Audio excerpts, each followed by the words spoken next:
আমার বাবা প্রথমে আমার খালাকে এবং পরবর্তীতে পালিয়ে গিয়ে আমার মাকে বিবাহ করেন।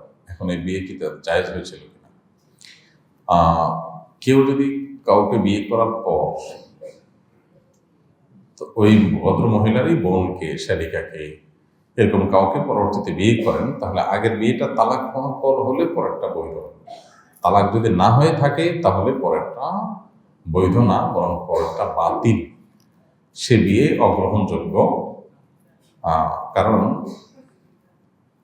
কোনো নারীকে বিয়ে করার পর ওই নারীর আপন বোনকে একই সঙ্গে স্ত্রী হিসাবে গ্রহণ করার কোনো সুযোগ নেই। শুধু বোন নয়, দুজন নারীকে যদি কেউ বিয়ে করেন, তাদের একজন পুরুষ হলে অন্যজনের সাথে বিয়ে বৈধ নয়। এরকম দুইজন নারীকে কারণ স্ত্রী হিসাবে একসঙ্গে রাখার কোনো সুযোগ নেই। যেমন দুই বোনের মধ্যে যে কোনো একজন যদি ছেলে হতেন আর একজন যদি মেয়ে হতেন, তাহলে তাদের মধ্যে বিয়ে কি বৈধ হতো? কারণ ভাই বোন হতেন তারা তখন।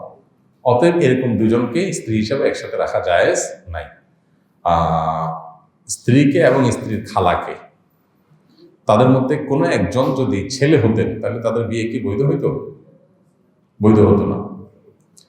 তো যার কারণে তাদের উভয়কে স্ত্রী হিসাবে একসঙ্গে বিয়ে করা জায়েজ নাই। কারণ একাধিক স্ত্রী রাখা জায়েজ আছে, কিন্তু এরকম দুজন স্ত্রীকে একাধিক স্ত্রী হিসাবে, এরকম দুজন নারীকে একাধিক স্ত্রী হিসাবে একসঙ্গে রাখা যাবে না।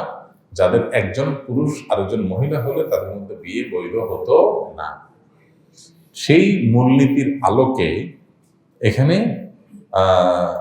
আপনার বাবা আপনার খালার সঙ্গে তার বিয়ে হয়েছে প্রথম, আপনার খালার সঙ্গে বিয়ে আছে, ওই অবস্থায় যদি তিনি আবার আপনার খালার কোনো বোনকে, আপনার মাকে, তার কোনো শালিকাকে তিনি নিয়ে পালিয়ে যান বা যেভাবেই করেন, বিয়ে যদি করেনও আগেরটা তালাক হয় নাই, এরকম অবস্থায় হইলে পরেরটা বিয়ে বাতিল, অবৈধ বিবাহ, বিয়ে হয়নি।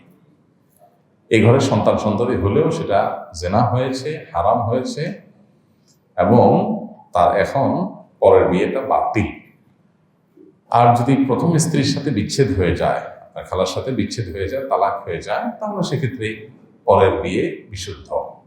অতএব এটা নির্ভর করবে যে আগেরটা তালাক হয়েছে কি হয়নি সেটার উপরে, এবং পরেরটা নিয়মতান্ত্রিক বিয়ে হয়েছে কিনা, নাকি শুধু পালাই গেলেই তো বিয়ে হয়ে যায় না। বিয়ের শর্ত সাপেক্ষে আগ্রহ পূরণ হয়েছে কিনা, আগ্রহ হয়ে থাকলে পরের বিয়ে বিশুদ্ধ হতে পারে।